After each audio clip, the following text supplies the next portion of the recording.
Ça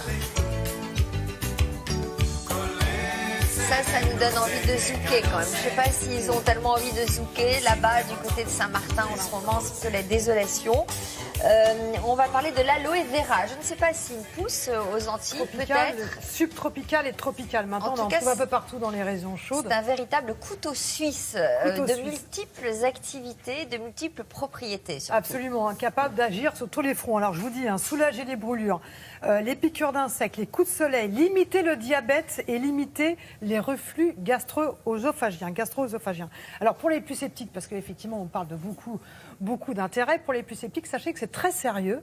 D'ailleurs, à l'hôpital de Bordeaux, au CHU de Bordeaux, il y a maintenant une équipe avec le professeur Pellissier qui travaille en chirurgie plastique. Et bien, cette équipe travaille avec l'aloe vera pour tenter de faire guérir, de cicatriser des plaies qui sont récalcitrantes. C'est-à-dire que ce sont des plaies qui n'ont pas réussi à guérir, à être cicatrisées grâce au traitement classique.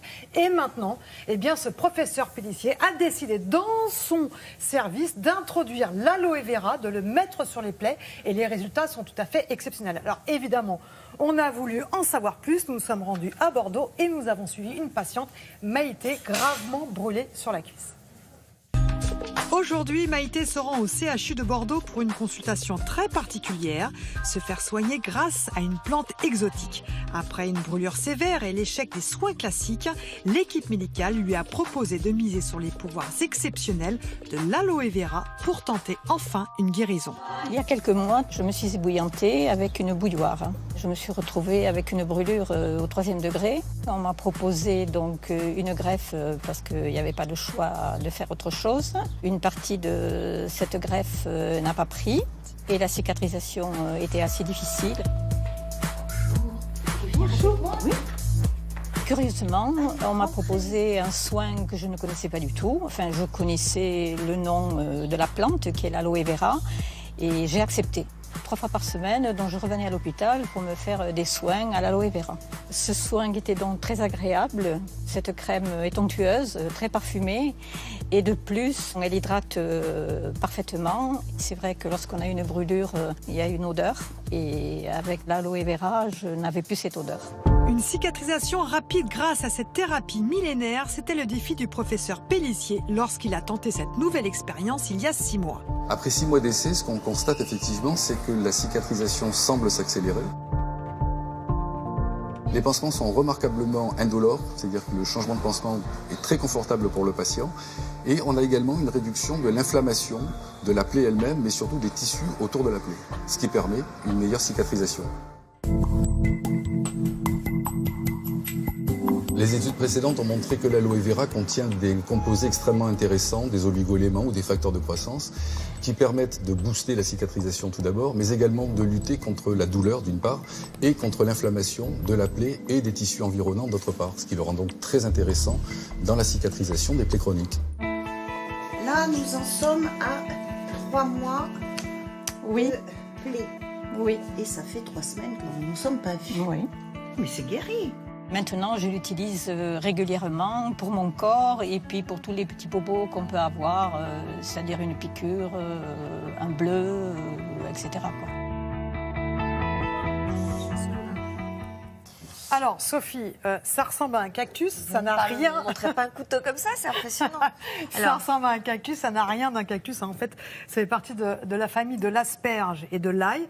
Donc, je coupe une feuille de l'asperge et de l'ail. Exactement, curieusement. Je coupe une feuille de cactus.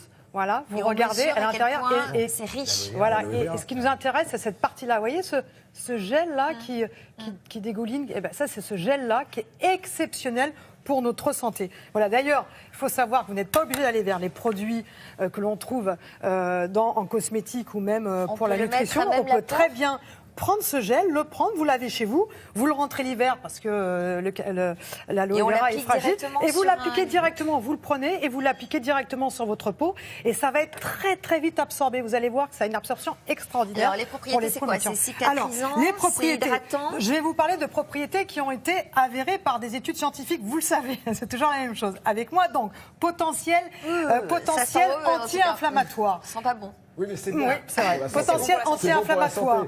plus anti-inflammatoire que les autres plantes qui sont utilisées contre les coups de soleil. Potentiel sur la glycémie. On sait que quand on consomme de l'aloe vera, eh bien finalement, on va rendre l'insuline, cette hormone qui est chargée de limiter le taux de sucre dans le sang, plus efficace. Potentiel contre les troubles digestifs. Pourquoi? Eh bien parce que elle permet de limiter la sécrétion d'acide chlorhydrique dans votre estomac. C'est pour cette raison que maintenant, en pharmacie, vous avez, Sophie, des produits à base d'aloe vera que vous pouvez boire matin et soir, qui sont très efficaces pour les gens qui ont des reflux gastro-œsophagiens et qui ont des brûlures.